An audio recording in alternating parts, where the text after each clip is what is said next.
सचेतन। दोस्तों, आज हम एक बहुत ही महत्वपूर्ण विषय के बारे में बात करने वाले हैं। वीडियो में बने रहें और आपको इस विषय के बारे में पूरी जानकारी मिल जाएगी। कोई भी शास्त्र गुरु नहीं हो सकता, यह हमारा आज का टॉपिक है। तो चलो बिना देरी करते हुए स्टार्ट करते हैं। आप वीडियो में बने रहें। शास्त्रों में विधियां हो सकती हैं, शास्त्र में मंत्र हो सकते हैं, शास्त्र में निष्कर्ष हो सकते हैं, शास्त्र से प्रेरणा मिल सकती है, परंतु शास्त्र गुरु नहीं हो सकता, क्योंकि शास्त्र जांच करता नहीं हो सकता है।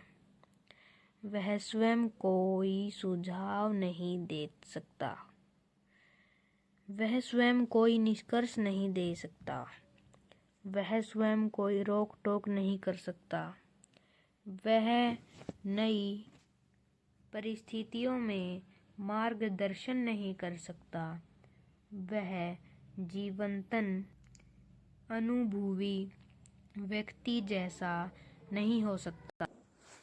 वह जितना होता है उतना ही रहता है। कोई ऊर्जा, कोई प्रभाव वह स्वयं नहीं दे सकता, कोई वार्तालाप नहीं कर सकता, कोई स्पर्श नहीं कर सकता। शास्त्र चाहे कोई भी हो, वह पूर्ण रूप से तटस्थ बना रहता है। उसे नहीं पता होता कोई उसे पढ़ रहा है कि नहीं पढ़ रहा है। उसे कोई चूहा काट जाए उसे कुछ महसूस नहीं होता है।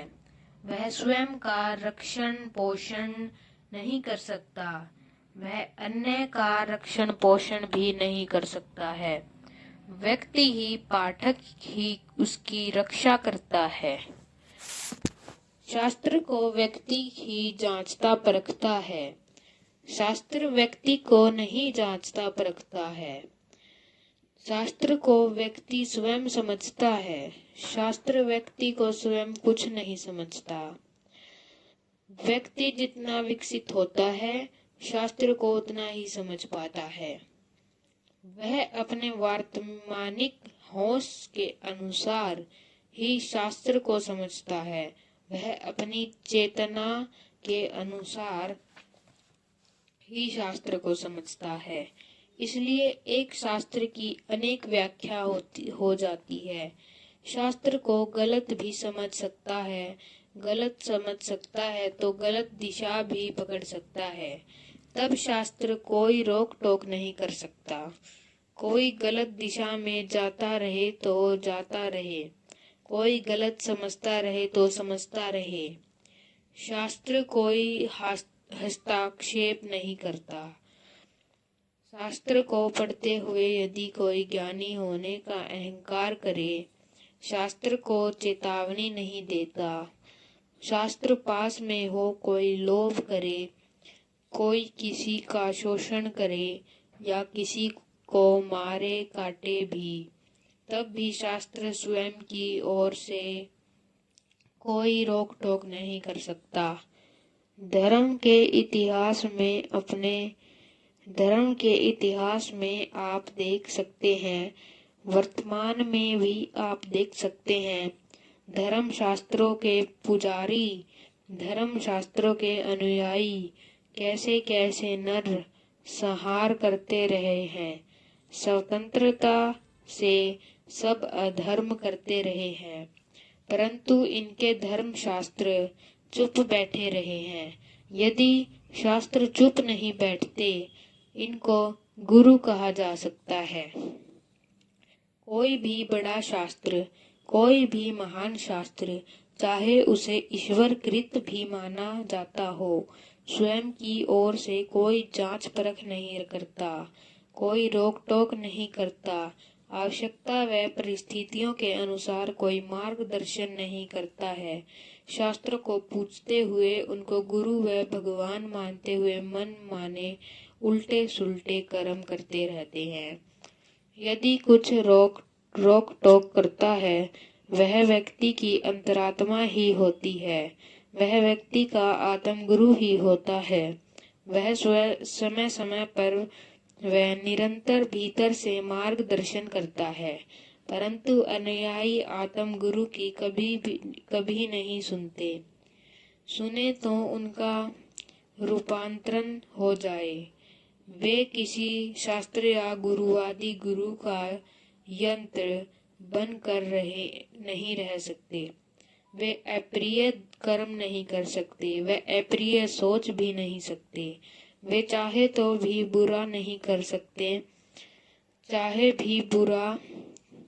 भी तो बुरा नहीं सोच सकते।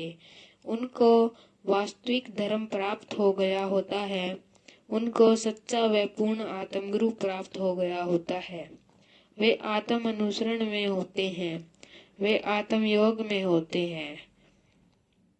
हर व्यक्ति स्वयं में शास्त्र स्वरूपी भी है, स्वयं में विधि स्वरूप भी है, स्वयं में शक्ति रूप भी है, स्वयं में होश स्वरूप भी है, स्वयं में शिष्य स्वरूप भी है, स्वयं में गुरु स्वरूप भी है, स्वयं में पूर्ण सत्य भी है। पूर्ण सत्य को जानने का या स्वयं में पूर्ण होने का हर व्यक्ति कुदरतन स्वभाव भी रखता है। व्यक्ति हर प्रकार से स्वयं में आप चेतन पूर्ण सूत्र है। यदि प्रत्येक व्यक्ति स्वयं का सच्चा व स्वतंत्रता से अनुसरण करे, पूर्ण सत्य फिर दूर नहीं है। यदि शास्त्र व्यक्ति की तरह से जीवित हो तभी गुरु हो सकते हैं। इसी के साथ हमारा टॉपिक खत्म होता है।